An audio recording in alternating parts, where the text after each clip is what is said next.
Today we're going to talk about the plant that I've chosen to line this stairway in our rainforest remnant. That's why this area is all a bit messy, because it is a wild area. I like to keep it wild, just like I like wild gardening. And speaking of wild, no, not really, I've got a disclaimer for you. Well, I have had some criticism on this channel that my 90-second natives are in fact not 90 seconds. And I'd like to clarify that.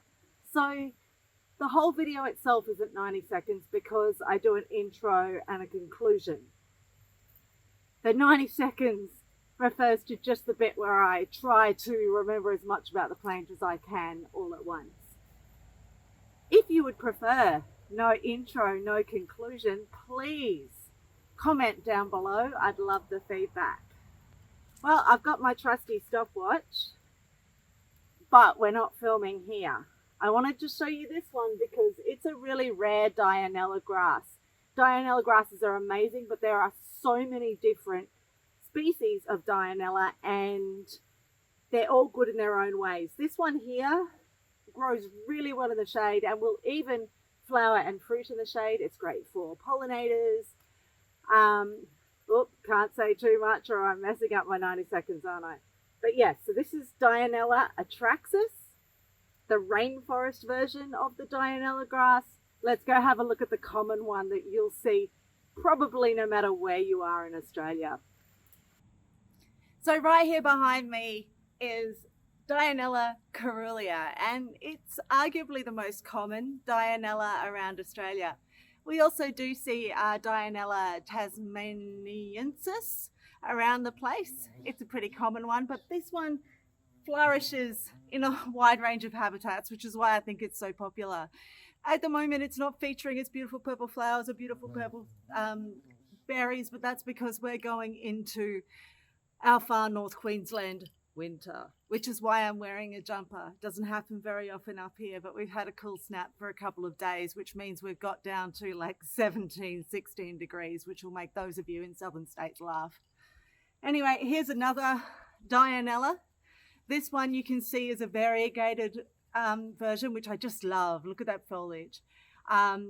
It's the hybrid silver streaks, and I'm not sure exactly what the hybrid is. I suspect Tasmaniensis and Revoluta, but I can't be sure.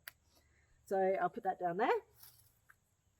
Lots of different Dianellas. So let's have a look at what they all have in common. Let's see how much I can tell you in 90 seconds.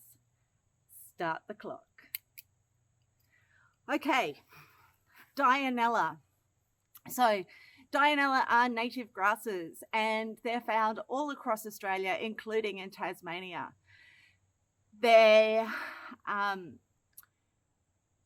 There's a lot of controversy about whether or not Dianella berries are edible. From what I can gather from my research, some species are and some species aren't. So you've got to know your species. Now, I believe Dianella caerulea is edible and Dianella atraxis is edible. I've eaten them both and suffered no ill effects, but you must be careful because there are reports of ill effects, particularly with Dianella tasmaniensis. I hope I'm saying that correctly. All right. Oh, I'm going to use up all my time. Okay. So this is an extremely useful plant to our First Nations people, and they used it for lots of different things, like making string, making baskets. There's archaeological finds of the strands of Dianella actually wound into string. It was used medicinally for stomach ulcers, for mouth ulcers. The beautiful purple berries were used as a dye and are very popular with some of our birds, and also interestingly some of our reptiles like lizards like to eat the berries.